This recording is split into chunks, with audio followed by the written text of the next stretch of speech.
uma uthi nginikiwa amandla kuphi ezulwini nasemhlabeni ovukile kubani inyama yayimbethe ubani le nyama yanikwa amandla inyama ngifuna ukuzwakala kahle noma umzimba lo ayombethe wanikwa amandla ngoba kunikwa bani amandla kunika umuntu akunika uNkulunkulu uNkulunkulu engadingi ukunikwa amandla wakhe wonke uJesu Kristu wayengadingi ukufela izono wayengenazo wafela ezethu izono so onikwa amandla njengoba ethi nginikiwa amandla ezulwini nasemhlabeni kunikwa lo lengxenye yakhe okwakuyithi kuye le ayithatha ubani umuntu uyeke lo nikwa amandla uzubona ukuthi kunikwa umuntu amandla izuthini uthi hambani usethuma abantu ngoba manje abantu kuyena sebenawo amandla powerful so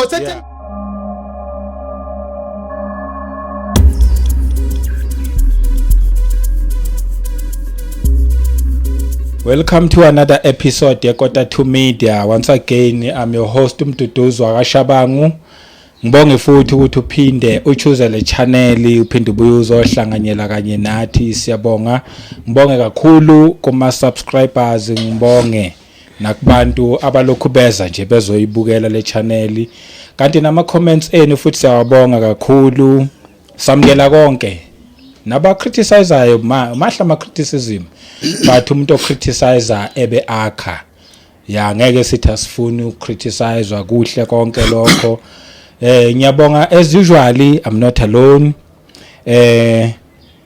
ngine angengisasho manje ukuthi ama guest because ngihlala nginabo or ama regular angivele ngithi family or ama regular zochuza wena but bakhona abafundisi namhlanje futhi bazosibusisa ngezwi ngiyazi bane message abayiphethe but before sekude nje ke ngibabulise ngiqale ngale ku Khanyile babukhanyile sibonge ukuthi ukhona today yes amen babushaba siyababingelela ababukeli besisazokhuluma yebo nami ngiyabonga nje ukuthi namhlanje ngibe khona umusa kaNkulunkulu ya bangabona ababukeli ngiyamalele indaba zemisebenzi yes ya kodwa nje hayi ngiyabonga nje uNkulunkulu ukuthi namhlanje athande ukuthi nami ngibe khona kule ndaba ebaleka kangaka ngiyabonga kakhulu hayi kuhle ukuthi kuvela ukuthi ningabafundisi kodwa futhi nasebenza phela abantu bazokuthi abafundisi badla imali nje kuphela abasebenzi abafuna imisebenzi babukhumalo siphinde nayo sikwamukele siyabonga siyabonga babushabangu sibingelele nababukela emakhaya abukela balalele at the same time siyajabula nje futhi kuyintokozo ukuthi sibe khona la yes sisazokhuluma ngeindaba ezimnandi ivangeli kaJesu Kristu yes hayi ngoba zikhezinye lezi indaba nje ezimnandi ezithinta umuntu kanye noNkulunkulu without wasting any time ngiyazi abafundisi baphethe message to be honest angazi nokuthi sokhuluma ngani angazi kodwa bona bahlezi beprepareile angivele ngiyidedele ngiyibeke kunina okay so yenza kanje ubabukhanyile uzokushenye iphathi esihloko ngisho enye phathi isihloko esisodwa okay uzoyizwa nje maseyisho okay yeah uzokusho le enye mina ngizosho enye phathi isihloko esisodwa ngaqala ukukhanyile sibingelele futhi abalaleli egameni likaJesu yes yeah injongo nje ukuthi sibe lana akukho kuningi kodwa nje lokho kubalekile indaba zombuso kaNkulunkulu izwi likaNkulunkulu yile libalekile yile lidlula konke ngoba izwi likaNkulunkulu yile lidale konke akukho kukhona emhlabeni ngaphandle kwalizwi kaNkulunkulu noma ke abantu banamhlanje ke sebe against noma sebelusana nezwi likaNkulunkulu ngavela uSathane ayikho into axabene nayo uxabene nje nezwi likaNkulunkulu yes akabafuna abantu abazolalelizwa uNkulunkulu ngoba uyazi ukuthi izwi kaNkulunkulu liyifoundation yayo yonke into into esifuna ukugcizelela nje kakhulu ke kuyo yilo izwi likaNkulunkulu okay ngakho nje umbona ahlale silana akukho kunye sikuzele zele nje izwi likaNkulunkulu ililo ke lelabantu abasithukela lona yilo leli abantu abazizondela lona. Kodwa ke into engiyithandayo uJesu uyasho ukuthi nizozondwa izwe lonke nizothukwa ngenxa yani ngenxa yegama lami. Yeah, so kubabukeli nje sizosho ukuthi kuko konke esiye sakuletha kule ndawo noma esiye sakhuluma ngako concerning izwi likaNkulunkulu akukho nokukodwa okuliphutha esingathi sikushilo esingathi mhlambe sizokuhoxisa sithi hayi lana cha sikhulume wrong. Ya konke nje okuyizwi likaNkulunkulu akukho esingakuthola kune faulty, akukho futhi esiyokuthola kungafanelanga ukuthi kushiwo. Ngoba uNkulunkulu uye kuphela one right ukuthi asho konke ngoba yonke into lithizwa uNkulunkulu uyiphasa ngezwi lakhe. Yonke into ekhona emhlabeni ikhona ngalizwi lakhe. Nathi sikhona ngalizwi lakhe. Kushuthi kahle kahle ukuphila komuntu kusezweni kaNkulunkulu. Umuntu mayengafuni izwi akafuni ukuphila.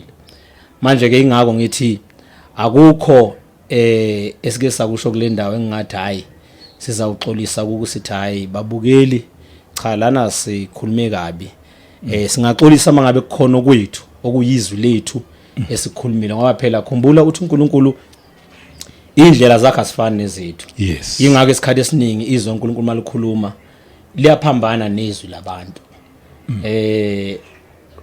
Kukuthi ke thina kakhulu asilifuni izwi uNkulunkulu sifuna izwi labantu ngoba elabantu lihambisana nathi njengabantu linozwelo njengabantu should ngamanye amazwi thina siyazwelana thina siyafilela ukuthi hayi ku right ngendlela ocabanga ngayo. Manje uthi uNkulunkulu yena yakhe imicabango ayifani neyithi. Ngakho ke sizosho kule ndawo ukuthi izwi kaNkulunkulu alijiki. Yenye ehloko leso esizoma ngazi ukuthi izwi kaNkulunkulu alijiki. Ingakho sithi akukho esingakhoxisa noma esingakujikisa sithi no lokho bengafanelanga sikusho. Lona alijiki. Lokho elikushilo kunjalo. Shuthi ngasho ngithi si unapologetic. Ya sebesithuka abantu sebesho konke kodwa ke mele bazi ukuthi si unapologetic ngezwi likaNkulunkulu. And uNkulunkulu lokho akushilo ngeke akushintshe ngathi ngokuthi sifila kanjani. Thina into yosiza nje ukuthi sithobe sizehlise. Ngoba izwi ile eqaleni ile ekugcineni.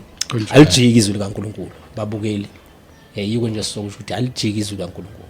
Ngoba njoba silana futhi kusenezinye ihloko esisazoza esothi masiziletha kule ndawo ezingeke ehlale kahle kubantu kodwa kumele ukuthi ikhulunywe ngoba elikaNkulunkulu lelo lizwi alijiki. Ukuthi kuyahlaba noma kuhlabi kuyasigitaza noma usigitazi kuyasikhalisa noma awusikhalisi siyakwamukela noma sikwamukeli kodwa likaNkulunkulu izwi alijiki. Okay, izwi likaNkulunkulu alijiki. Alright, hayi alijiki. Ya njengoba sechazile bakukhanyile sizothi izwi likaNkulunkulu alijiki into kaJesu ikhona. Yahlangana manje. Okay, izwi likaNkulunkulu alijiki into kaJesu ikhona. Yes. Into kaJesu ikhona because sebebaningi abantu abavukile bevuka khona la bengamavukela mbuso ngibe kanjalo. Ya thina ke singamavikela mbuso. Kukhona amavukela mbuso namavikela mbuso. So laba bangamavukela mbuso ngoba bebekhona embusweni bathe ngonxa bobude bendlela bakhathala base ke bavuka sebethi bona baqala bengamaKristu baze basha abanye bathi babe ngabafundisi for 30 years athi omunye wayeshumayela kukhala abantu. Ayisho lutho leyo nto leyo ukuthi wakwashumayela kwakhala abantu wena wawumfundisi for 30 years namhlanje usumelene noJesu. Ngakho lokho kusho ukuthi uJesu akekho cha noma indaba kaJesu ayikho cha. Into kaJesu Kristu ikhona. Izwi likaNkulunkulu alijiki noma thina singajika yithi asijikayo. Ibe khona lento thina singakabibikho izoba khona futhi noma thina singasekho ngoba imiswanga yithi. Ayizange yamiswa ukuthi thina sibe abafundisi for 30 years. Ayizange yamiswa ukuthi thina sathi mesifika kuyo sashumayela kwakhala abantu. Cha, yayivela imile singakashumayeli. Yayimile singakazalwa. Yaba khona. So akwazi ukuthi kungathi abantu mabengenile kwani uhamba uNkulunkulu alihambayo nabo base bethe kuhlulekeni kwabo bese becabanga ukuthi nalento isihlulekile lento ayisekho sizothi ke thina namhlanje izwi laNkulunkulu alijiki into kaJesu ikhona laba bathi ayikho lento sithi zothi thina into kaJesu ikhona yes okay yezwa kanjalo I know sihle ihloko bazalwane njoba ngisho nje to be honest mina bengazi lutho every time abezile yiba basuke beprepareile icredit ngiyinikeza kubona cause bezabona bephethe umphako nami ngidla njengoba nawe uzobudla nje yes mhlambe yasiqale kanje asiye lapha na kwizenzo izenzo zichaza mina khona okunye bakukhanyela beseke wakusho la indaba kaMpostoli Paul kodwa siyeni kwizenzo 5 siqale nje lapha kwizenzo 5 okay bakukhanyela ukukhuluma enye into la ngendaba kaPaul uthi uPaul waqalwa jaha amaKristu uPaul uyena oyomiswa njengomhluleli wabaningi abantu kumaJuda nakubantu bezizwe ngoba umpostoli Paul uyena waqalwa melana nenkolo yobuKristu kwawuyena uthi lento ayikho kwawuyena uthi kunokuthi ngingavumela lento uthi ibe khona ngcono mababulawe labantu baboshwe kodwa izwi isimanga ngoPaul uthola incwadi kubapriest ubheke eDamaseko uyoshushisa abakholwayo uyoshushisa amaKristu uthi abalectors kaNkulunkulu ayebabamba noma abathola ayebabamba bahudulele ematilongweni right uyokwenza lo msebenzi ngemvumo manje uma esendleleni ushawa unyazi lolu nyazi uma lumshaya kukhuluma izwi yes lithi Saul ungizingelelani kodwa Saul uzingela kanjani abantu abakholwayo kodwa izwi lithi Saul ungizingelelani ngoba umuntu omelene namaKristu akamelene namaKristu omelene noJesu so uma iqhubeka inkulumo uthi umpostoli Paul umbanwe nankosi nakuba ayengamazi lo ayekhuluma na kodwa wayazi ukuthi uyinkosi sefuna igama ngoba uzwa amandla alento emshayini ukuthi lamandla abuya kumuntu oneauthority onegunya usethi uJesu mina uJesu omzingelayo beka ukuzingela amaKristu kodwa uJesu uzingela mina so uma iguqula lapho umpostoli Paul konke lokwenzakala uyavuka uba ufakazi wendaba zikaJesu uyavuka uba ufakazi kaJesu yes into kaJesu yama umpostoli Paul esawajaha amaKristu yaba khona ngoba engamiswanga umpostoli Paul yayimiswa uJesu noNkulunkulu so yaba khona esathi ayikho yena yaba khona yaze yafika nakuyena yambula ukuthi khona yaba khona noma isimbuliwe kuyena ibe khona ke noma isihambile emhlabeni ngoba imiswanga umuntu yamiswa uNkulunkulu sithi ke izwi kaNkulunkulu alijiki into kaJesu ikhona noma bengaphuma abantu kuChristianity babe ngamavukela mbuso kodwa into kaJesu Kristu yona ikhona noma bengamphika bamphike ngeexperience bamphike ngetheology abayifundile abanye baphakamisa itheology uthi ayithina netheology akusho lutho noma ungeza netheology yakhe ayiqedi ukuthi ithi lento ikhona asingafunda mhlawumbe la kuzenzo 5 cela nje sifunde masishane lapha sizofunda nje ku 34 noma singama ku 39 noma ngivele ngifundele ku chapter 5 verse 34 ithi seluleko Gamaliyeli ngesingisi bathu Gamaliyeli kwase kusukuma umunye emphakathini umFarisi ogama lakhe linguGamaliyeli isazimthetho esitusekayo esizweni sonke wayala ukuba abantu bakhishwe isikhashana 35 wayesethi kubo madoda kwaIsrayeli qaphelani kulokhu enizakwenza kulabantu ngokuba ngaphambi kwalezi zinsuku kwasuka uThewuda ezishaya umkhulu kwanamathela kuye amadoda angathi amakhulamani wabulawa yena nabo bonke bamlalelayo bachitheka baphela okay emva kwaloko kwasuka uJuda waseGalile ezinsukwini zokubhalwa wahlubuka abantu ukuba bamlandele nalowo wabhubha nabo bonke abamlalelayo bahlakazeka. 38 Manje ke ngithi kini dedani kulabantu nibayeke ngokuba uma lelisu nalo msebenzi kuvela kubantu kuyachitheka, kepha uma kuvela kuNkulunkulu aniyi kuba namandla okubachitha. Funa mhlawumbe nifunyanwe ningabalwayo noNkulunkulu bamvumela ke. Ngifuna nje sime lapho. Yes. Indoda le uGamelili waye umfarisi likubekile lawacaca lelizwe kaNkulunkulu. La kubanjwe abapostoli kuzolwisana nabo baphambi kwecouncil. Kune council yaka Israel ababeyibiza ngokuthi Sanhedrin yayinamadoda awu70. I-presiding officer noma uchairperson ngokuba umpriest omkhulu. So yiyo ke leyo ibashushisa. uGamelili waye ingxenye yayo. Sizoyikhumbula ke indaba kaGamelili. uGamelili njengoba umfarisi waye uthisha wayehlonishwa kakhulu kaIsrael. Uye futhi wafundisa uPaul. uPaul njengoba ayishisekela elwa namaKristu waye umfundi. Waye student sikaGamelili. So uGamelili lana uyala ichurch council noma iSanhedrin Council of Israel. Yes. Uthi ningabenzi lutho abapostoli ayekeni lamadoda. Sebaliga bezu2 noma ama event awu2 akenzeka. Ekathe uJuda no Judas. Uthi bavuka bezenza oKristu nabo. Kwaba namadoda angango 400 alandela uTheuda. Uthi kodwa uTheuda mayebulawa lamadoda ahlakazeka. Uphinda nendaba kaJudas uthi naye wathi mayebhubha ababemlandela noma ababemlalela bahlakazeka. Usethi nalendaba yeChristianity noma indaba kaKristu uma kuukuthi ime ngesu lomuntu ngifuna nje ukuthi ihlaleke lapha.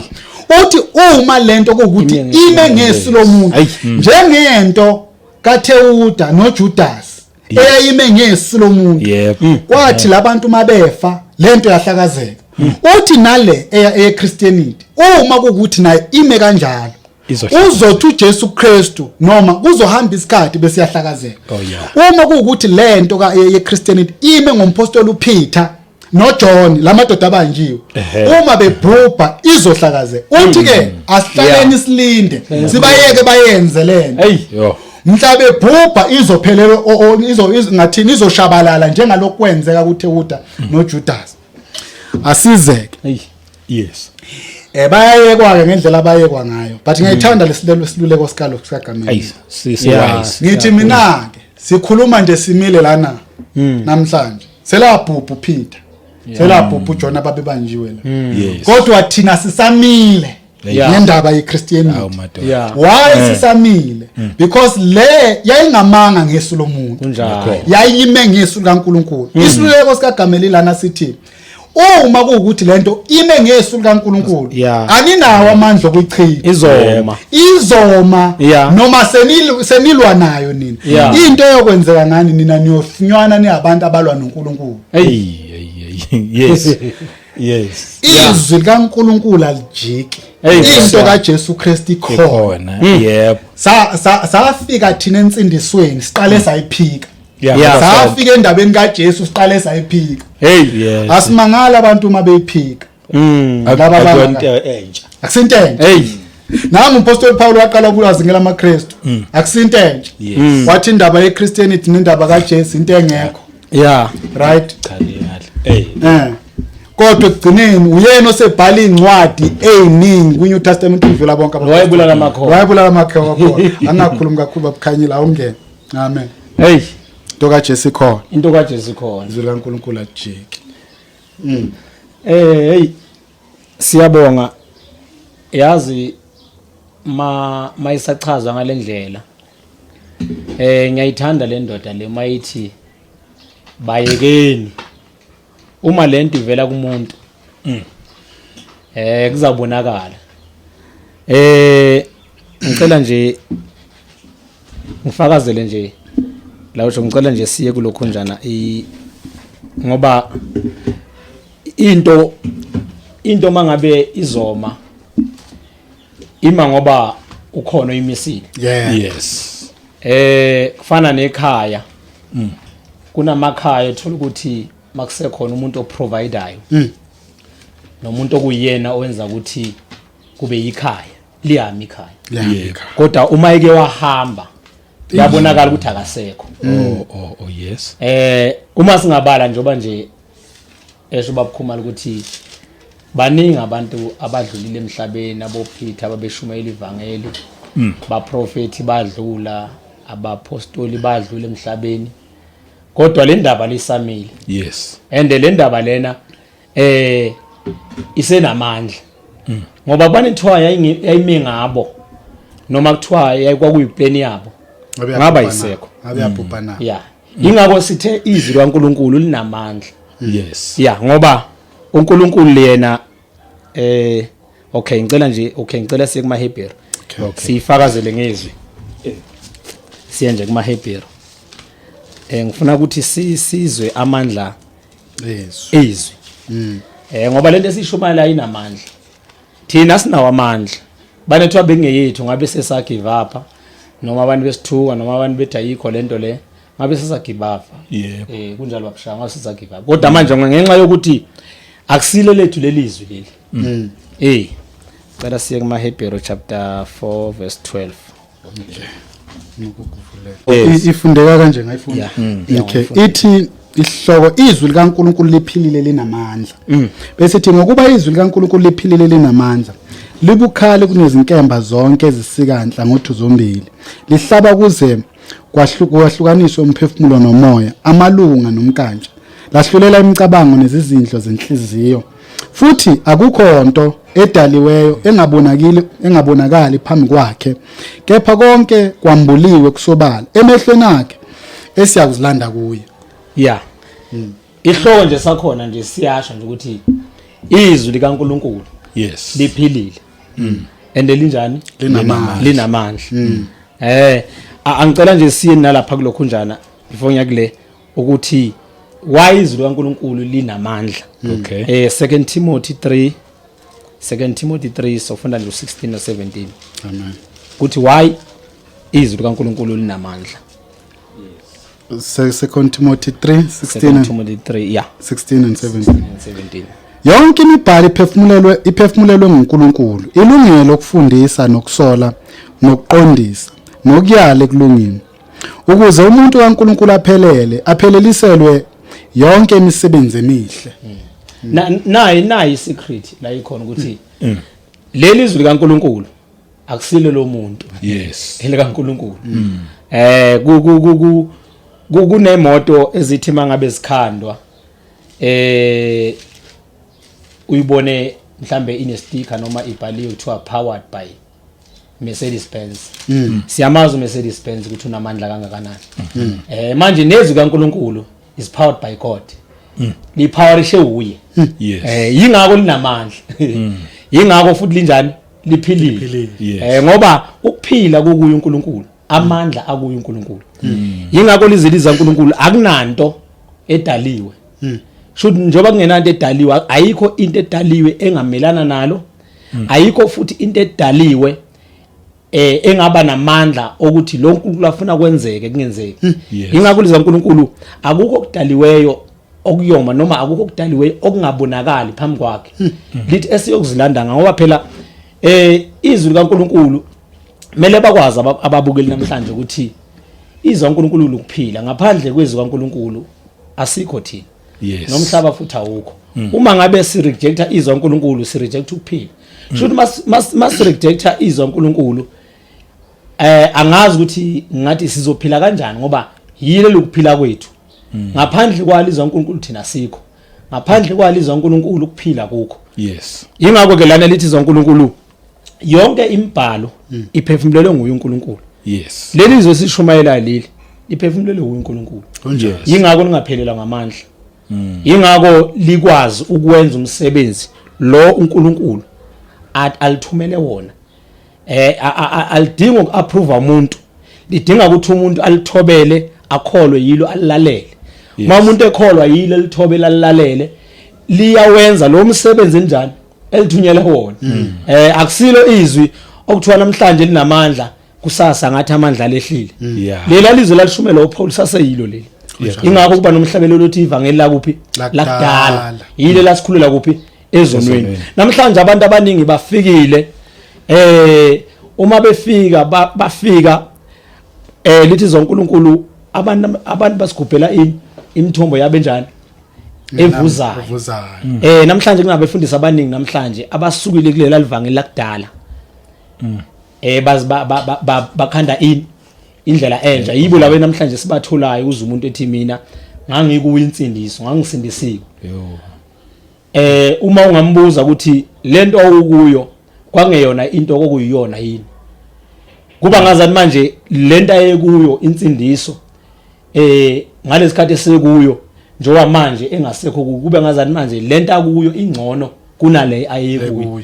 Kanti insindiso lena ehamba ngokwezwa uNkulunkulu noma thina singaze sisuke kuyo kodwa lokho akuyishintshi ukuthi iphilile. Exactly. Lokho akulishintshi izwa uNkulunkulu ukuthi linamandla. Yes. Lokho akulishintshi izwa uNkulunkulu ukuthi linamandla okwenza zonke izinto. Ngoba uma sisuka ezwini kaNkulunkulu akusho babukhumalo ukuthi izwa uNkulunkulu alinamandla. Yithi sisuke kulo. Kodwa lona linjani? Lona linamandla. Ayikho into esingayiveza ukuthi ngini mangasakholwa izwa uNkulunkulu ngithi hayi lenda ayikho. Into engekho yile yenziwa yimi. Ngoba mina ngisuka kuphi? Ngisuka entweni ekhona. Yiyo lemgodi ke lemthomba abantu abasigubhela yona. Ingakho ke sikulile ndawo sizoqinisekisa sizoma futhi ngesibindi. Sizosho ukuthi indaba kaJesu njani? Indaba ikhona ngoba izwe lasho lithi yonke imibhalo iphefumulelwe uNkulunkulu. Izwi likaNkulunkulu lilungele ukufundisa. Ilona elinamandla, ilona futhi elilungele ukuthi lenzeni lifundise umuntu ngoNkulunkulu. Ngaphandle zaNkulunkulu noma singafundisana ngoNkulunkulu angeke simazi uNkulunkulu. Sokhuluma into engekho. Sokhuluma into engekho. Ingakho namhlanje abantu bekhuluma into ezingekho ngoba abantu bekhuluma imbono yabo. Ingakho omunye uqhamuka naloko, imako omunye uqhamuka ingakho nawo diyabezwa abantu begcina manje begcila ngoAfrika bese canta uNkulunkulu muAfrika. Ingakho umuntu begcina bekhuluma ngani ngokubuzwa ukuthi mina ngumZulu kungathi uNkulunkulu umZulu. Ingoba vele thina uNkulunkulu masifundisana ngokwethu angeke simazi uNkulunkulu. Ukuze sazi uNkulunkulu yizwi lakhe lizosenza kusenzeni simazi uNkulunkulu. Kanjalo. Okay. Ngangena baba. Asike sikuphazamisa. Mhlambe mangizwa kahle. Ungathi kukhona abantu abathi ngoba bona bangena evangelini bahambe iminyaka engaka. Manje ngoba sebejikile sekuchaza ukuthi lenda isekho. Kanti oPaul bayahamba futhi iminyaka ethile. Bona ke badlula belokhu behleli kuyona le ndaba. Uma ngabe bekuyinto mhlawumbe ayimiswe ngoPaul bekumele mayedlula nje uPaul yakuvele kuphele kufadala leyo kunjalo. To prove ukuthi noma ngabe bona bangayijika endleleni kodwa yona ilokhu imile but hayi maqhubeka. Mhlawumbe ukulokhu iphuze elihle lelo baba uShabanga. Into enkinga ngalabantu benza sengathi indaba yensindiso yaqala makufika bona. Ithi ngiphindele. Awwazi ukuzokhuluma ngento uthi ayikho. Yes. Ngoba nakusekuphume wena kodwa yinto nawe yakufikela wahlangana naye endleleni. Yebo. Uyayizwa lento. Yinto wahlangana naye endleleni. Ehambe enye indlela. Uhambela indlela zakho wathi lento enje wahlangana nayo. Nawe wayithatha lento. Wathi lento ngiyayibona ngoba ngalelanga besando kuyibamba insindiso. Babekhala inyembezi bevuma bethi akekho ofana noJesu. Amadoda amaningi la khona enye nje izina nevideo ithi I know the man Jesus. Enye yangapha eNatali lese umphiki uKristu omkhulu ithi nje yena eshumayela ivangeli endaweni eningana. Mabili khona omunye abathu ngifuna ukumeshana amagama abantu namhlanje bakhuluma ngani ngeAfrican spiritualism esifuna ukuveza la nako lamadoda ukuza angena insindisweni insindiso ayifikanga nabo akusika ababeqala kunjalo. bayificiko njengoPaul lento ayibuyi kubapostoli ibuye ezulwini ayiphinda le uma uJesu Kristu eza uyindodana kaNkulunkulu evele ezulwini elithi izwi kaNkulunkulu sibheka nompristi omkhulu kakhulu indodana kaNkulunkulu uJesu Kristu owadabula amazulu. Right? So indaba kaJesu nensindiso ayibuyi kubantu. Ayibuyi kubapostoli. Ayibuyi nakulabafundisi nalamadoda esiwabiza ngogeneral namhlanje. Kodwa ibuye ezulwini kuNkulunkulu. Ingakho igama leli mekhuluma ethi uma lento ukuthi imengeso lomuntu izophela uma lowo muntu emisile enjani egubha nomero. So ngezathu ukuthi lento ibingamiswanga umuntu naku namhlanje sisayiphela. Right? So umpostoli Paul uyithola lento ikhona uphikisana nayo. Iyamhlula iyambamba. Uyajika ushumayela yona uthi ikhona. njengoba nathi namhlanje sithi ikhona. Yes. Akhona futhi amadoda kubo umpostoli Paul avuka lento ayisekho uyekhuluma ngawo umpostoli Paul aseyiphika sethi hayi lento into engeke even uJesu dala abuye uthi uzuxwayisa abazalwane umpostoli Paul udlabo sekuyini sebemelene noKristu Jesu. So lamadoda anokuyiphakamisa yena impakamo siyazi ukuthi buya kuSathane anempakamo kaSathane ukuthi ngoba nakho sekwaphuma wona ahluleka amaningi awo kahlula inkanuko elokhunjana obufebe. To be quite nje straight bahlula abantu besifazana bathema bekubona lokho ukuthi bona bayahluleka because izwi kaNkulunkulu limelene naleyo nto base bephuma ekuphumeni kwabo bafuna ukuphuma nabantu abaningi bakhande yabo yebo ukuthi kuthiwa lento ngifuna ukuveza something ngaleyo nto ukuthi why befuna ukuphuma nabantu. Yes. Indaba yensindiso noma iza kumuntu ifuna ubungcwele. Yes. Ubungcwele bumiswe njenge purity. I-purity linganiswe noma imiso yafaniswa njengentombi emhlophe. Uthu intombi into. Uma ngabe ubungcwele ekukholweni kumiswa kwamiswa kwafananiswa nentombi into kushuthi intombi engakalali nensizwa kuthiwa intombi into. Yes. Uma umuntu wesifazane ekwaluza ubuntombi bakhe engakashadi uyalimala. Yes. Enekulimaleni kwakhe akafuni ukuthi ngathiwa yena uyedwa kulento ufisa sengathi bonke abanye abantu besimama bazintombi into bangafana naye ngoba uyazi ukuthi akaphinda ithole lento back. So nawe ibandla lifana limiso njengowesifazane bese wakunobuntombi into kushuthi ngathi nobungcwele. So labantu abalimalayo vele kuzoba umsebenzi wabo ukuthi bafuna ukulimaza abanye abantu hayi ngoba umntombi into yakhona ingekho siyazi ukuthi into indaba umntombi into ekhona ngoba ungena emshadweni ungakawazi amanye amadoda ukuthi ungena emshadweni unenqondo eyodwa yokuzokwakha ngoba indoda yakho comparison namuntu. So indaba umntombi into iyasebenza. So uma intombi kuyalimala yalala nomfana lo mfana wangayithatha ibise yalimala sefisa sengathi namanye amantombazana angahamba leyo ndlela angabi yedwa kulona ngoba into ebhlungu lemlimazile. Yes. So nalabantu bame kuleyo platform yokuthi manje sebeme kwi platform yokulimaza abanye abantu ngoba bona balimele abafuni ukuyibona bebodwa kulento. Oh yes. Hayi ngoba ingekho bazi kahle ukuthi ikhona indaba yaJesu ikhona bayakwazi ukuthi ikhona babefakaza hayi ngoba besangene emakhanda babefakaza into ekhona ikhona lento ngoba ifikanga nomuntu asiyela ngifuna ugcwalisa analizo lokho njani babo Khanyile ku Peter think u second Peter ayusayisho umuntu ukuthi mabelimala abantu bafuna ukulimala nabantu abaningi ngoba abanye uma bengena la ensindisweni remember ukuthi insindiso ekaNkulunkulu ime ngokwendlela kaNkulunkulu. Yes. Inemithetho yakho uNkulunkulu. Yes. Kukhalisa ke isicathulo so abaningi bathi nabengena la bangena uthi umhlabeleli abanye baqala kule ndlela abayibona ini engcini yengomncini abanye benzani bahluleka babuyele emuva abanye baqala ezabo abanye baqala ezabendlela njengoba ukuthi intombazane mangabe ihlulekile yona ukuziphatha yahlulwa indlela yokusiphatha yanqotshwa ukuthi igcina ingakwazanga ukuziphatha kuba ngazathi manje ungangena nabaningi ukuze bafane naye banjani labantu labangene entweni kaNkulunkulu abanye benemqondo eminingi abanye namhlanje abamelene nabo mangathi yabalandela abaningi uzothola ukuthi le ndoda le kunezinto eyizifuna yathola ukuthi la kule ndlela kaNkulunkulu yabona ukuthi manje ngiyavimbeka ngikhona ukuyenza noma kuyashayisana omunye ufuna imali abaningi bayofuna ukuphakama bafuna manje na abanye ufuna isithembu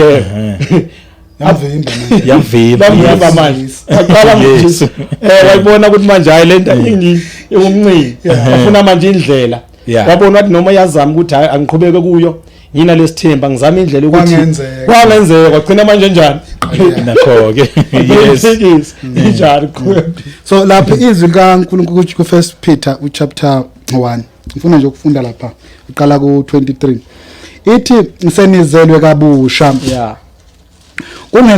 kungengambewu ephelayo kodwa ngengapheliyo ngezwi eliphilileyo nelimiyo likaNkulunkulu sandalani ithi ngezwi eliphilileyo nelimiyo likaNkulunkulu bese 24 athi ngokuba yonke inyama injengotshani nobukhosi bayo bonke bunjengembali yotshani utshani buyabuna nembali yavuthuluka kepha izwi lenkosi limile kuze kube phakade. Izwi likaNkulunkulu limile kuze kube phakade. Asithathelana lithi yonke inyama njengotshani nobukhosi bayo inyama ithi nobukhosi bayo bonke inyama njengembali yani utshani bese utshani buyabuna imbali enjani iyavuthuluka. Njengoba usasho babukhanyile abanye bangena kule ndabeni yensindiso ngomqondo okufuna ukubusa ngomqondo obukhosi benyama. Ukufuna nje isithembu ukufuna ukubusisa inyama kuba namakhosikazi amaningi ulale nabantu besifazana abaningi abahlukene ngobabona ufisa ngathi ngabakho bonke awuneliswa loya oyedwa naye. Uma izoloku ikuhlupha lento ikuhlupha izikuhlule ngoba isono kumuntu siyanqonqoza uma wazivulela singene isono ke sizala ukufa mase saba mashuti izala ukufa egcineni ila khona umuntu ebonakala khona ukuthi lo muntu kunento ephilayo kena ukuthi agcine yenza. So utheme sebeyenzile ke lento ke yamelana nezwi likaNkulunkulu. Fulfila inyama. Wasebona ukuthi ngona shintshe noma melana nezwi likaNkulunkulu uthi lento yevangeli indaba engeke. But ngilala ngikhona. Inyama yonke nobukhosi bayo bonke bunjengotshani. Ubukhosi bayo njengembali biyavuthuluka inyama iyabuna. Zonke izinto ezihlangene nomuntu ngoba umuntu inyama ezenziwe umuntu zizondlula zizobuna futhi zizovuthuluka. Ziningabi izinto esizwile ngombuso wamaRoma uthi umbuso wamaRoma unamandla wawupowerful sezwa ngoshaka baphi sizwile ngabacula ababedumile abanye bo R&B o-architecture o-king of R&B. Where are they? Cause imbuso yabantu. Kodwa namhlanje leli lizwi labhalwa ngazi ngamiphi iminyaka more than 2000 years before Jesu Christ afike emhlabeni sesamile ngase sashumayela ngalo. Sizondlula thina uzovuka abanye sinengane thina sizofakaza ngalo as long engakabuyi yini ke yenza ukuthi izwi likaNkulunkulu lime uthi uJesu Kristu uma ekhuluma noma lithi izwi likaNkulunkulu uma likhuluma eqaleni wayekhona ulizwi wayeNkulunkulu wayenguye uNkulunkulu. Izwi likaNkulunkulu linguNkulunkulu ubani uJesu ingakho sithi izwi likaNkulunkulu alijiki uJesu akajiki. Into kaJesu ikhona ngoba akekho umuntu ongavuka azophikisana nalento ngoba imiso uNkulunkulu inguNkulunkulu. cha akekho. Noma engabuya kuthiwa nangu kunendoda nje namhlanje khona it's a very well known I think it be based with technology umlungu wapheshe. Baphikisa kakhulu indaba yevangeli nendaba kaJesu ke la. Ukule group yo Elon Musk ngokuba powerful. Right. Ukhuluma ngendaba yokuthi human beings are now hackable. They are trying to hack umuntu ukuthi umuntu abe yithing. Right. Bazosifaka ama microchip basenze nje sibe imishini sibe part. Clone into kanjalo. Into efana naleso ngaba abantu abaproper. Right. Uphikisana kakhulu nendaba yani yezwi kaNkulunkulu. So ngithini ke mina nizothi noma engafika lawo madoda kodwa izwi likaNkulunkulu angeke lijike noma kungafika iantichrist uSathane uqobo lakhe emhlabeni angeke lijike indaba kaNkulunkulu. Abayosayida naye bayomelana nezwi likaNkulunkulu angeke kulishintshe. Abayo kuma nezwi likaNkulunkulu bayo basesayidini likaNkulunkulu bayo bengalishintshe ngoba le ndaba kuseyo umuntu indaba kaNkulunkulu evukile ke lamadoda ashumayela lezi zinto ayishumayelayo. Sizovuselela abazalwane sizothi bazalwane nize nazi izwi likaNkulunkulu alijiki kusazovuka abanye they are nothing labo esibabonayo kusazovuka amadoda azokusho into ezinkulu nemangaza azokwenza imanga egameni lokuthi indaba yeChristianity into engekho indaba kaKristu into engekho kodwa angeke ayijike indaba ukuthi uKristu into ekhona. Yiba bazobe bethi into engekho besho kodwa yona ilobile imile nje yona akekho umuntu ongayijiki. uJesu Kristu kunesithembiso asenzile mayizohamba mhlambe singaya kuyo lapha sorry nje Kenya ku May 28 Ngizofunda ngeqala ku16 ithi isiyalelo sokugcina sikaJesu bese ithi kepha abafundi abayishumi nanye baye eGalile kule yantaba uJesu ayebayalele yona. 17 sebembona bakhuleka kuye kepha abanye bangabazi. uJesu wasondela wakhuluma kubo wathi ngiphiwe amandla onke ezulwini nasemhlabeni. Ngalokho hambani nenze izizwe zonke abafundi nibabhabhatise egameni likaYise nelendodana nelikaMoya oyingcwele. Nibafundise ukugcina konke enginiyale ngakho. Izwake. Bekani nginani izinsuku zonke kuze kube sekupheleni kwezwe. Muphi uJesu namhlanje? Hey. Asimboni. Wabantu bathi muphi uJesu. Uthi bhekani nginani kuze kube sekupheleni kwezwe. Yebo. Into kaJesu ikhona. Ngiqale kanje lento ngivale kahle. Bathi uJesu Kristu wafa kavukanga kodwa Izwi ukhuluma uthini. Ene la ukhuluma after ukuvuka. La ukhuluma after ukuvuka. Yes. uJesu Kristu waseNazaretha wazalwa. Ezalwa kuzalwa indodana kaNkulunkulu. Kuza uNkulunkulu emhlabeni uqobo lwakhe uJehova owenza konke okubonwa nokungabonwa. Yes. Weza wambatha inyama yomuntu ukuze azosiza umuntu ezonweni zakhe. Ngoba umuntu wayengenamandla okunqoba isono. Futhi engekho iprize yayingakhishwa ukuze umuntu icala lakhe likhokhelwe kuNkulunkulu. Kodwa kudingeka igazi, igazi lalelo wayedingeka kwakudingeka igazi lomuntu ongenacala. Manje kwakungeke kukhonakala ukuthi kube umuntu ngoba akekho umuntu angakhona ukuthi acompensate izono zabantu bonke zomhlaba. Mhlawumbe omunye umuntu angazicompensate isono somunye umuntu kuphelele lapho. Kodwa ayengacompensate izono zabantu bonke abaphila ekuqaleni ababephila ngesikhathi sakhe nababezophila after yena njengathi. Kwakudingeka manje ukuthi lo ezokwenza lokho abe modern ubani umuntu ene kwaba uNkulunkulu embathe inyama. Wayembathe inyama because lento azoyenza uzomela bani umuntu. Wayezongena instead of man. That is why aba inyama. Abantu abaningi bawubuza ke lo mbuzo uthi uNkulunkulu angaba kanjani inyama. Even abazali bayibuza lento le. We've got a verse here elithi there's nothing impossible with God. Lokho uNkulunkulu angazange ayengasikona waba yiko ngenxa yesono somuntu. Inyama ezibuya. Lokho angasi uNkulunkulu umoya. Lento thina ukuthi sazi ukuthi uNkulunkulu umoya sikuzwe ngayo uNkulunkulu. Ekhulumela. Yena ethi uNkulunkulu umoya. Kodwa izwi kaNkulunkulu lo ekhuluma ngaleso sikhathi ethi uNkulunkulu umoya ngaleso sikhathi yena lo uNkulunkulu wayesenyameni. Enyama. Right? Kodwa isichazela ukuthi iform yami mina uqobo lwayo mina uNkulunkulu ngiyini ngomoya. There is why uJesu Kristu mekhuleka ukuthi ubuyela kuphi esimweni ayeyiso kwinkazimulo yakhe. Yiphi ke lo nkazimulo? Inkosi umoya lapho umoya inkosi khona ukhona inkululeko. So now lento uJesu Kristu wayenza ukuze njani azo. So la ukhuluma uthi nginikiwe amandla kuphi ezulwini nasemhlabeni. Ovukile kubani? Inyama. Yayimbethe bani? Le nyama yanikwa amandla inyama. Ngifuna ukuzwakala kahle. Noma umzimba lo ayombethe wanikwa amandla ngoba kunikwa bani amandla? Kunika umuntu, akunika uNkulunkulu. uNkulunkulu engadingi ukunikwa amandla wakhe wonke. uJesu Kristu wayengadingi ukufela izono ayengenazo, wafela zethu izono. So unikwa amandla njengoba ethi nginikiwe amandla ezulwini nasemhlabeni, kunikwa lo lengxenye yakhe okwakuyithi kuye. Le ayithatha ubani umuntu. Uyeke lo unikwa amandla. Uzubona ukuthi kunikwa umuntu amandla yizo uthini? Uthi hambani. Usefuna abantu ngoba manje abantu kuyena sebenawo amandla. Powerful. So sethe nginikiwe amandla, umuntu usenikiwe amandla ezulwini nasemhlabeni. Kwakunganikwa uJesu. Kwakunika umuntu kuJesu. Yes, ngoba thina sithatha kuye. Ngoba thina sithatha kuye yena wayezele thina, ayekwenzela thina. Lento abantu abangayizo. So nawuthi hambani ke, niyokwenza izinto zonke abafundi yes nibabhabhatisa. Nako ke ngifuna sikandane. Lo behold I will be with you until the end of the world. Right? Yes. Asimboni kodwa nathi. Hey madoda. Lento izokuma ngoba umnikazi wayo uNkulunkulu. Angibeke kanje. Yeah. Lento kaJesu ikhona ngoba yena ukhona.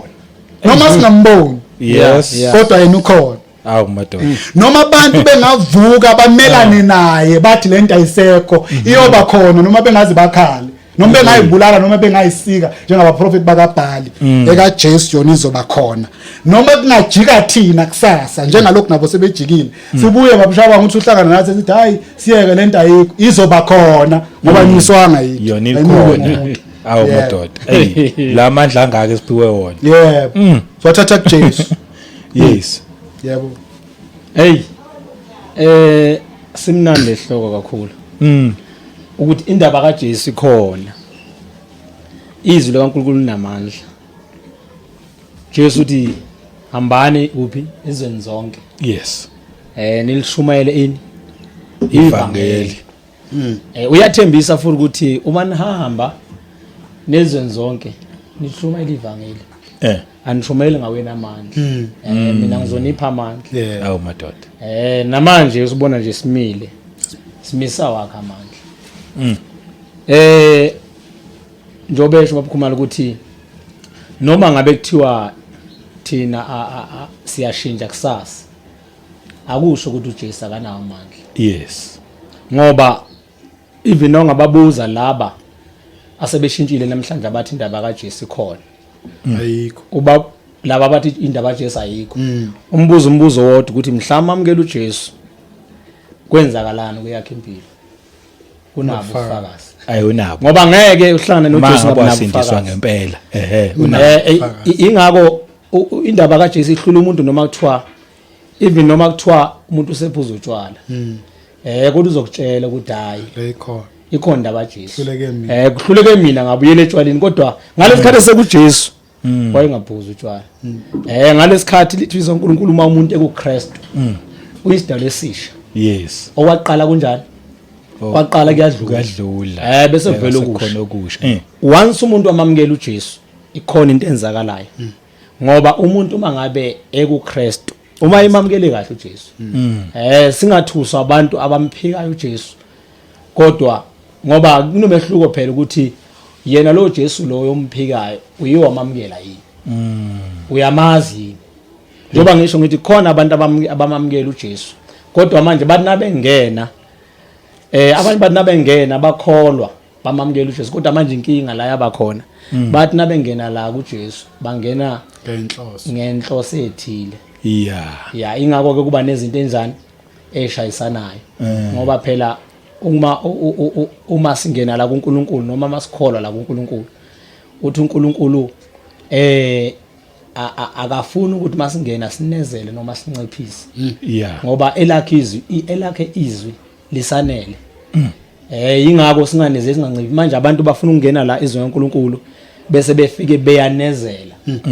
Omunye athi nayifuna ukukholwa afuna ukuzongena nokuba ama-Afrika. Yes. Ingakho namhlanje beshumela ivangelani le African spirituality. Manje uNkulunkulu akusiyo uNkulunkulu weAfrican spirituality. uNkulunkulu wezwi lakhe. Yes. Ingakho la sifunde khona lithe izwi likaNkulunkulu liphilile. Yes. Izwi kaNkulunkulu linamandla. Lilungele ukufundisa. Yep. Lilungele ukwenzani? Ukusola. Yes. Lilungele futhi ukwenzani? Ukuyala. Bese lithi ukuze umuntu kaNkulunkulu apheleliselwe. Okusho ngamanye amazwi izwi njengoba lipower eNkulunkulu and futhi li approved ukuthi lilungise impilo yomuntu. Kanje ngemoto uma kuthiwa powered by Mercedes Benz. iMercedes Benz iapprove ukuthi ngalungisa leyo moto because iyayazi leyo moto. Nempilo yomuntu impilo yomuntu umuntu okwazi ukuyilungisa kangcono umuntu okwazi ukuyilungisa ngokuphelele. Ulo oyena udala umuntu. Umuntu uvela kuNkulunkulu. Njengoba abantu namhlanje bengamfuni uNkulunkulu lo okuyena badalile. Bantu ba against uNkulunkulu phela uma ngaba against izwi likaNkulunkulu against into yakudala against into eyenza ukuthi ube nokuphila ngoba phela ukuphila kusezweni kaNkulunkulu akukho kuyindawo. Ingakho ungeke ukwazi ukulungiseka uma ngabe umuntu uma ngabe ngalifuniza uNkulunkulu. Ingakho uzobona uthola abantu ihlula ufeke. Sikhuluma sile neza uNkulunkulu kodwa hlula ufeke. Khuluma sisile neza uNkulunkulu kodwa sidakwa uthola size siwe phansi. Na ugqoka isuti nje uquze udlula nje utshwala. Uyabo ukuthi ayikho into ongayenza awunamandla. Kodwa malizwa izwa uNkulunkulu elinamandla elizokulungisa uyal reject. Malizwa uNkulunkulu elizokulungisa elizokunikeza ukuphila ukuthi ungasabi isidakwa uyal reject. Ngoba injongo phela yokuthi ishomeleza uNkulunkulu noma injongo ukuthi uNkulunkulu asuke ezulwini ezemhlabeni kwakuzosiza abantu. uNkulunkulu akalidinga usizo kodwa yithi sidinga. Thina sihlulwa isono. Yabona emhlabeni kunjani namhlanje abantu bahlulwa isono. Bayazama ngayo yonke indlela siyazama yonke indlela siyahlaba senza ini kodwa ayikho into enamandla okususa isono empilweni yomuntu. noma abantu bangaya emasonto noma bangabhava noma bengenziwani bancindise benze zonke izinto kodwa ayikho into enamandla okulungisa umuntu ngaphandle kwezwi likaNkulunkulu. Yes. Once umuntu wasuka ezwi kaNkulunkulu wasuka ezwini kaNkulunkulu noma umuntu once wangahamba ngokuzwa kaNkulunkulu uphile emhlabeni engenako ukuphila, uphile emhlabeni edukile, uphile emhlabeni ehamba eshayisela. Ingakho ke yile silizeli izwa kaNkulunkulu leli ukuthi liphilile. Izwa kaNkulunkulu leli alijiki. Izwa kaNkulunkulu lokho elikushoyo lithi liyakwazi ukwenza lisengakwenza liyakwenza. Angeke liphelele lisazokwenza.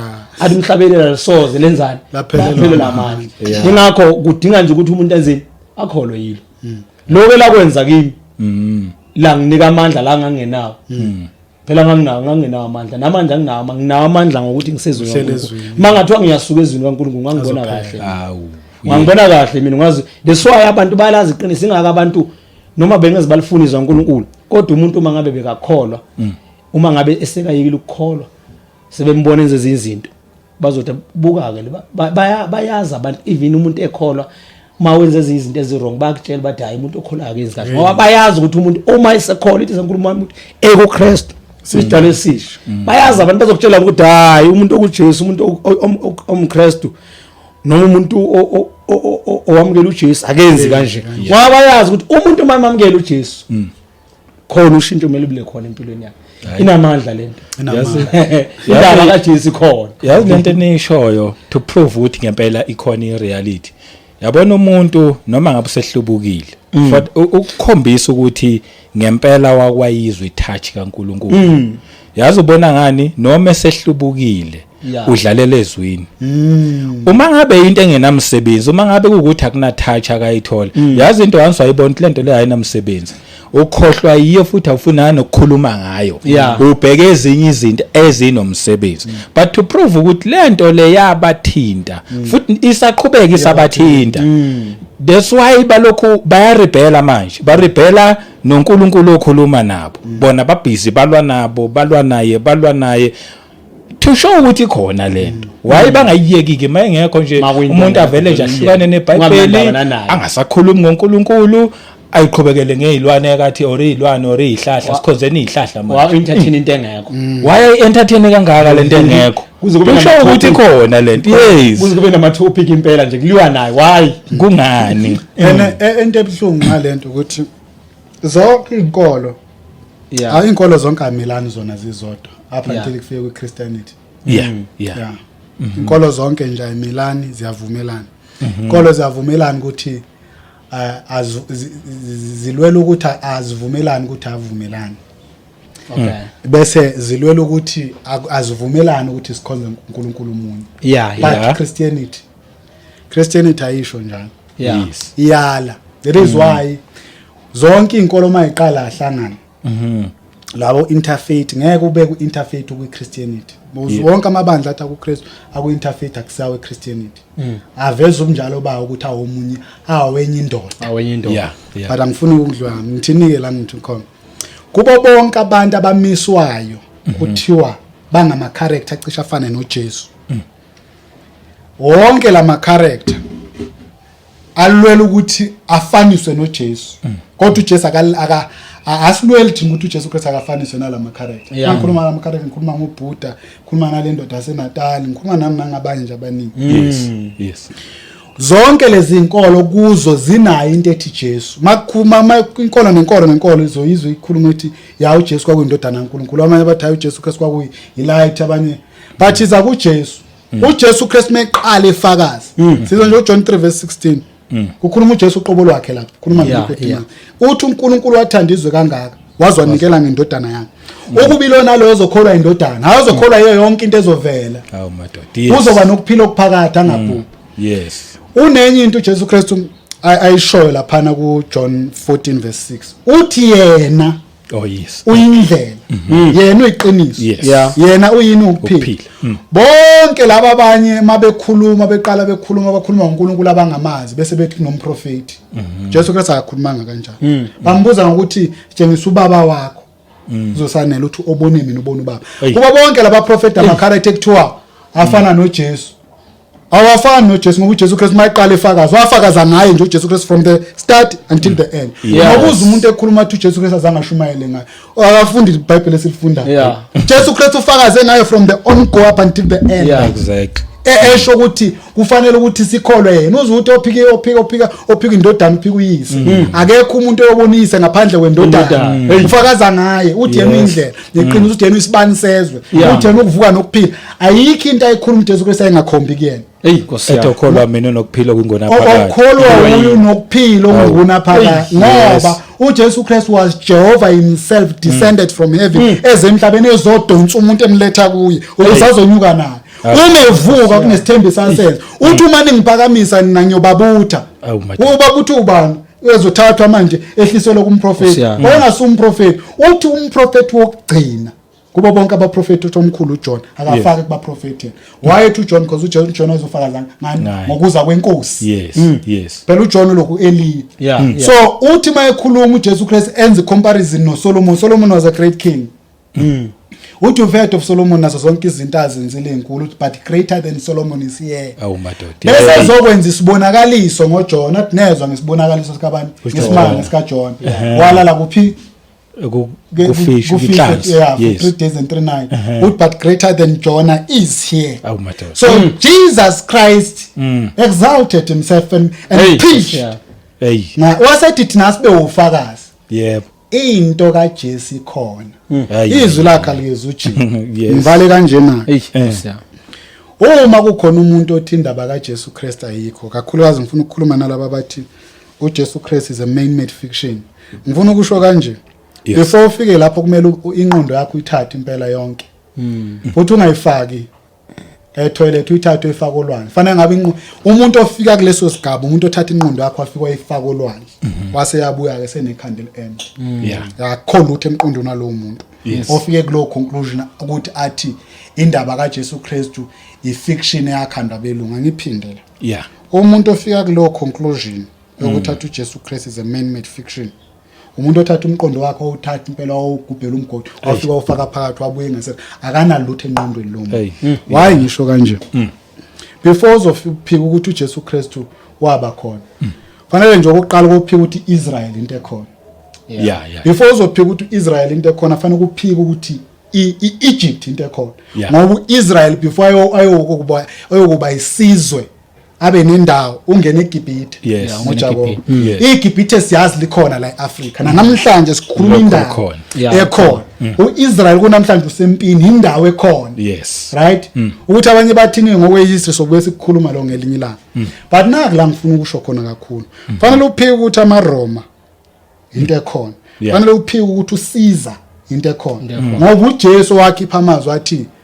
nikeni icoin inobani wathi unekhanda kaSiza wathi nikela usizo kwabani kukaSiza sikhuluma sonke nabantu abangakhola bathi unika kukaSiza okaKesari kubani kusho nabantu leyo nkulumo ibuya kubani before uzokuthi uJesu azange abe khona kumele inqondo yakho kube into efile straight sinenkulumo esikhulumayo thina namhlanje ezabuya enkosini yamakhosi sithi okaKesari kuKesari ongifuna ukugcizelela ngako kunye na fanele ke uthi uPilate into engekho izange be khona before uzothi uPilate into engekho izange aba khona fanele ukuthi umbuso wamaRoma kwakuyinto engekho azange be khona sinawo amaRoma sinofakazi nobe history sinofakazi nobe history ukuthi uSiza waphila ngesikhathi sika 100 between 100 and 45 BC kwakusiza emva kwabusa abantu Augustus even inyanga uJuly yethiwe ngobani ngoJuly siza ukuthi waba khona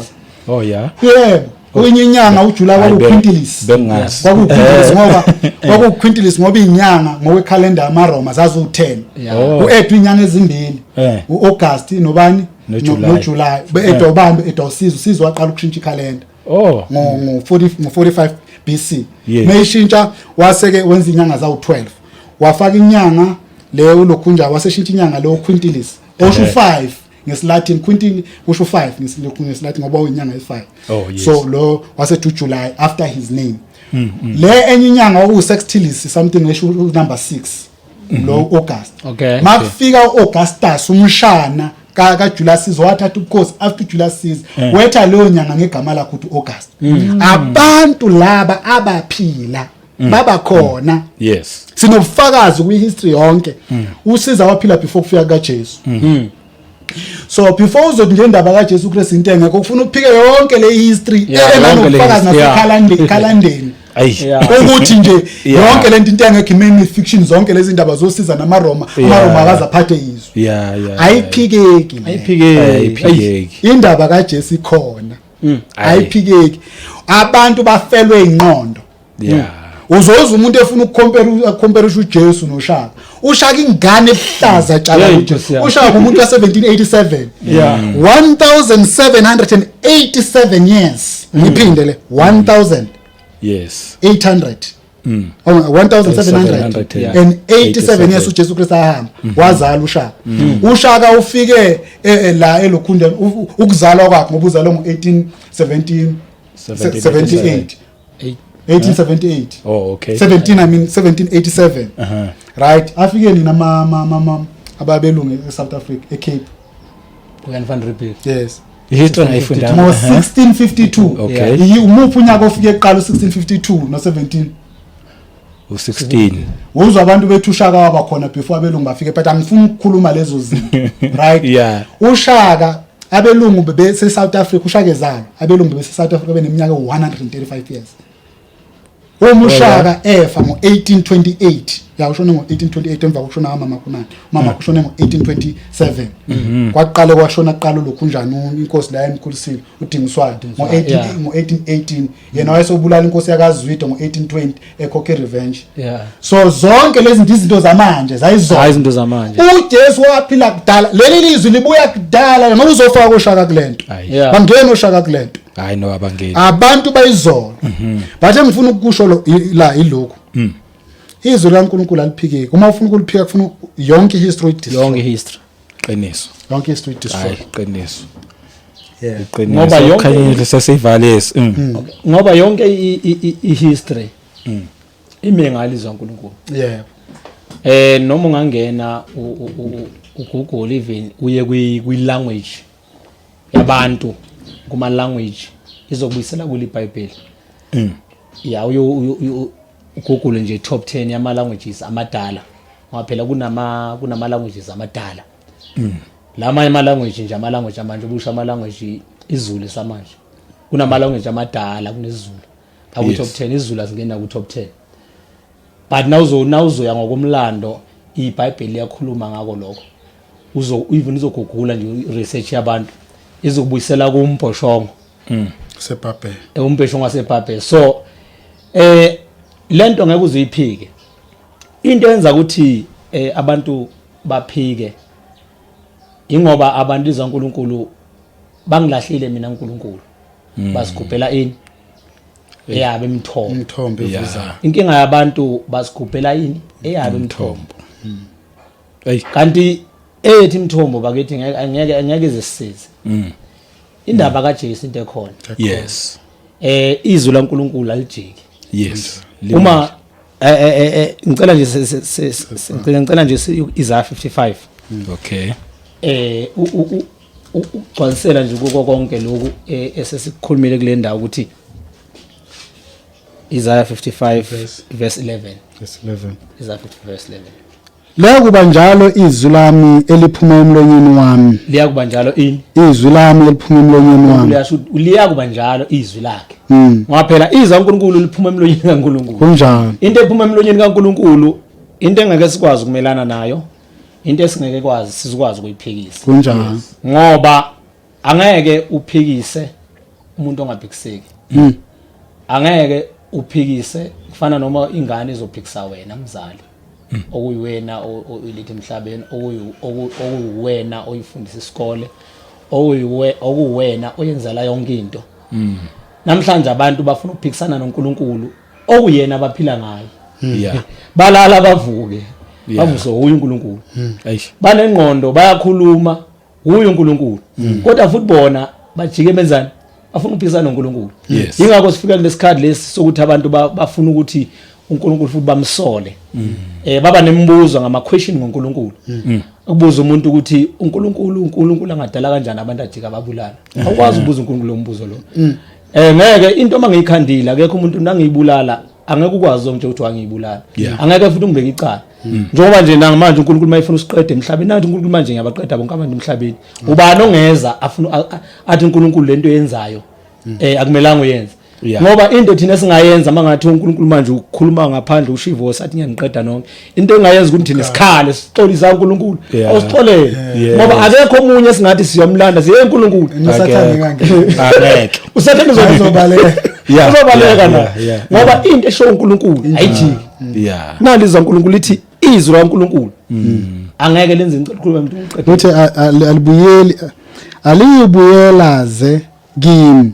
lingafezanga lokhu engikufunayo nazo liphumelele kulokhu engilithumele kukho nalizwi liyasho likaNkulunkulu lelizwi sisho ukuthi noma abantu bangaqhamuka laba baqhamukayo befundisi bashintshizwa uNkulunkulu noma abantu bangasigroupa bafuna ukumelana noNkulunkulu noma abantu bangamthuka uNkulunkulu noma abantu bengenzani babe against zaNkulunkulu kodwa uNkulunkulu nayo into ayishoyo nayo into ayiqinisekisayo kubantu abantu kumele bayaze kumele bayizwe uthi izwi lakhe ngeke libuyele kuye linjani lilambatha lo uNkulunkulu alithumele kona izwi lakhe ukuthi lizokwenza abantu bevuma bengavumi bethanda bengathanda yingakho besizosho namhlanje izwi laNkulunkulu linamandla indaba kaJesu khona uJesu ukuzeza emhlabeni akazanga ngentando yomuntu uJesu kuzeza emhlabeni akazelanga ukuzofeza icebo labantu kodwa uze ngokweplan kaNkulunkulu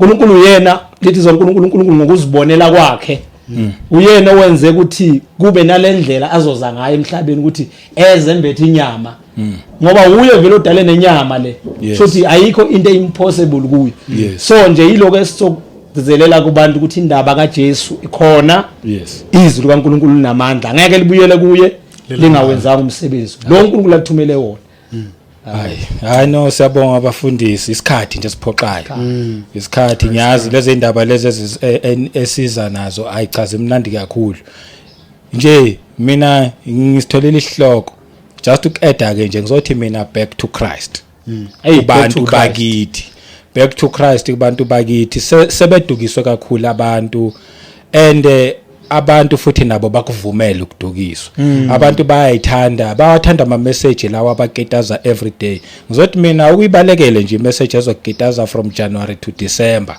wena nje akukho la ekukhuze khona wena each and every time yaketaza awukubuye kulama message lawa esakhulumayo lawa le ezokukhuluma okuthandayo kwelinye ilanga ngelinye ilanga nje ikukhuza usho ukuthi nawe cha kusho ukuthi impela ngisephutheni iqiniso lilapho abantu bathanda ukuthi kudlalwe ngabo kakhulu baketazwe ngalama message lawa njengoba nje ngithi mina back to Christ ngizothi abantu ake baphume kulama message abantu abahomphiki Kristu ngoba phela lama message lawo ukuphika uKristu indaba yokuthi ayikho indaba yeBhayibheli kodwa ubuphethe iBhayibheli indaba yokuthi ayikho indaba kaJesu kodwa ubufunda futhi the very same Bible elikhuluma ngoJesu Kristu khomba nje ukuba umphiki Kristu abantu bakithi sikhuluma nje language yenu yesiZulu ilanguage ezakalayo eMzansi asiyikhulumi lento ngesingisi wena ozwile unecala ngoba bafundile abafundisi lapho ukuthi uthe uJesu nyoba nani kuze kube sekupheleni okunye okuningi futhi abakukhulumile akusona amazwi abo mangabe ethe uJesu nyoba nani kuze kube sekupheleni it means namazwi afikayo abawakhulumayo abuya kuJesu Kristu cha sibonge mangakamamukela uJesu Kristu don't waste your time woza mamukele woza evangelini woza nje kuJesu Kristu akafuni into eziningi uyifunela wena nje uvume ngomlomo wakho ukuthi uJesu inkosi nomsindisi nami sengiyivala igama lami ngomduduzi ngwakaShabangu please sibe sihlangane futhi okulandelayo ngomusa kaNkulunkulu siyabonga amen back to God back to God yes ngeli uNkulunkulu back to God back to Christ back to Christ